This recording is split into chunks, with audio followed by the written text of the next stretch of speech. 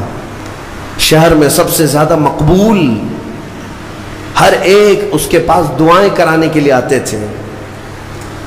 اتفاق سے اس گاؤں میں ایک گھر کے 4 بھائی تھے، وہ تجارت پر جا رہے تھے، ان کی تنہا بہن تھی گھر پر. چاروں نے سوچا ہم تجارت پر جا رہے ہیں، اپنی بہن کہاں چھوڑیں. تو چاروں نے کئی لوگوں سے مشورہ کیا اور بزرگوں سے بات چیت ہوئی تو کہا کہ وہ عابد جو شب زندہ دار ہیں، رات بھر عبادت کرتے ہیں، ان کی نگرانی میں چھوڑ کر، ان کی کفالت میں چھوڑ کر چلے جاتے. وہ چاروں آئے اور اپنی تجارت کا سفر بتایا اور کہا کہ ہماری بہن گھر پہ رہے گی، بس آپ دیکھ بھال کریں. اور وہ تجارت پر چلے گئے. یہ بہت ہی عبادت گزار شخص ہے بنی اسرائیل کا، بہت عبادت گزار. چند دن گزرے تھے کہ نفس نے یہ باتیں باہر لانی شروع کی کہ پتہ نہیں وہ خاتون اندر اکیلی کیا کرتی ہوگی، بھائی بھی نہیں، ماں باپ بھی نہیں. پھر شیطان آیا، کہا ارے کچھ تو خیال کرو، تمہارے پاس امانت دے کر گئے ہیں اس کے بھائی، تم اس سے خیر خیریت بھی نہیں پوچھتے. آپ نہ جانا اس کے پاس، محض آپ اپنی چوکھٹ سے تو اسے آواز دے کر کے پوچھ لیں کیا چل رہا ہے اس کے گھر میں. تو اس عابد نے اپنے صوما کی چوکھٹ پر آ کر اس خاتون کو آواز دی. وہ خاتون اپنے گھر کے باہر آئی، چوکھٹ پر وہ کھڑی رہی. پوچھا کیسی چل رہی ہے، خیریت ہے، طبیعت اچھی ہے. بات چیت ہوئی، اس کے بعد چلے گئے. یہ پہلی بات چیت تھی جس کے بعد اس عابد کے دل میں بات کرنے کا جذبہ اور بڑھ گیا، خواہش اور بڑھ گئی. عورت سے بات کرنے کو آج نوجوان یہ سمجھتے ہیں یہ تو فرینڈلی ہے، ہم تو ایسی دوستی میں کر رہے ہیں. تمہیں پتہ ہے یہ بہانے ہیں دوستی اور فرینڈ شپ کے، یہ سب نفس امارہ کی تباہیاں ہیں جو تمہارے دل میں بار بار شہوت پیدا کرتا ہے. اب اس 80 سالہ عبادت گزار شخص کا حال یہ تھا. دوسرے دن صبح پھر سے باہر چوکھٹ پہ آیا، اس خاتون کو بلایا بات چیت کے لیے. وہ پھر بات چیت کرنے لگی، ادھر سے بھی بات ادھر سے بھی بات. چند دن گزرے کہ اب گھنٹوں بات ہونے لگی، خیر خیریت چھوڑو، گھنٹوں بات ہونے لگی. عبادت میں بھی فرق پڑ گیا. ایک خاتون کی طرف، ایک عورت کی طرف دل کا میلان بڑھتا چلا گیا. یہ نفس ہے، نفس ہے. جہاں پیٹرول ہو اور پھر آگ ہو، ایسا نہیں ہو سکتا کہ دونوں میں ایک بھی ادھر سے ادھر ہو جائے تو آگ نہیں لگے گی، بھڑکے گی نہیں. میرے عزیزو، اس کے بعد کئی دن ایسے ہونے کے بعد شیطان ایک بزرگ کی شکل میں آ کر اس عابد سے کہا کیا کھڑے کھڑے بات کرتے ہو، اس کے گھر جاؤ، بیٹھو، تسلی دو اس کو. یہ عابد اپنے صوما سے 80 سال بعد باہر نکلا اور اس خاتون کے گھر گئے. اور کھانا پینا ساتھ ہوتے ہوتے یہ نوبت یہاں آئی کہ زنا کر لیا. 80 سالہ عبادت گزار شخص زنا جیسی نحوست میں مبتلا ہو گیا، منہ کالا کر لیا. اب اس کے بعد اپنے صوما واپس آیا. اس کو تو ایسا لگا کہ میں تو مزے میں ہوں، بھائی بھی نہیں ہے اس کے، کوئی نہیں ہے. لیکن اس عورت کا حمل ٹھہرا، وہ حاملہ ہو گئی. اب اس کو ڈر لگا کہ اس کا حمل ہو گیا، کیا کیا جائے. نفس بھڑکاتا رہا، شیطان بھی ساتھ دیتا رہا. شیطان آیا اور اس نے کہا کہ ایک کام کرو، اس کا گلا گھونٹ کر مار ڈالو ورنہ تمہاری بدنامی ہوگی. یہ عابد اس کے گھر گیا، رات کو اس کے ساتھ تنہائی پا کر کے اس کا گلا گھونٹ دیا اور عورت کو ختم کر دیا. قتل دوسرا گناہ. اور اس کے بعد اسی گھر میں گڑھا کھود کر کے دفن کیا. چوری کو چھپانا پھر سے گناہ. زمین کو صاف کر دیا. واپس اپنی عبادت گاہ میں آیا. جب وہ بھائی اس کی تجارت سے واپس آئے، پوچھا ہماری بہن کہاں ہے. تو یہ رونے دھونے لگا. کہا تمہاری بہن بڑی بیمار ہو گئی تھی، علاج کرایا، نہیں بچ سکی، انتقال ہو گیا، قبرستان میں میں نے دفن کروا دیا. اور جھوٹ موٹ ایک قبر کے پاس لے گیا اور کہا یہ تمہاری بہن کی قبر ہے. بھائی روتے رہے، اپنی تنہا اکلوتی بہن کو یاد کر کے واپس آئے. بات یوں ہی گزر گئی، لیکن نفس کی تباہ کاریاں چھپتی نہیں ہیں. یہ کالے کرتوت کبھی پوشیدہ نہیں رہتے. پھر ابلیس ان 4 بھائیوں کے پاس گیا اور کہا تمہیں پتہ ہے تمہاری بہن کہاں ہے؟ کہا وہ تو انتقال ہو گئی، اللہ کو پیاری ہو گئی۔ کون کہا؟ کہا اس عابد نے کہا۔ کہا وہ جھوٹ بولتا ہے، اس نے تمہاری بہن کے ساتھ منہ کالا کیا، زنا کیا اور گلا گھونٹ کر مارا اور اسی گھر کے اندر دفن کیا ہے، کھود کر دیکھ لو۔ ابلیس نے ان بھائیوں کو سب بتایا، اور جب ان بھائیوں نے زمین کھودی تو لاش سڑی گلی موجود تھی۔ اللہ اکبر! اب زمین کے پیروں کے نیچے زمین کھسک گئی۔ کیا اللہ والا ایسا بھی کر سکتا ہے؟ اتنا عبادت گزار؟ پھر لوگوں کو جمع کیا گیا، سبوں نے دیکھا تو اس کے بعد غصے میں سارے لوگ بپھر گئے اور سب کے سب ٹوٹ پڑے اس سوما پر، اور اسے کھینچ کر کے باہر لایا گیا اور اس سے پوچھا گیا۔ اخیر میں مار توڑ کے بعد اس نے اقرار کر لیا کہ ہاں میں نفس کے دھوکے میں آ گیا تھا، مجھ سے یہ گناہ ہو گیا ہے، غلطی ہو گئی ہے۔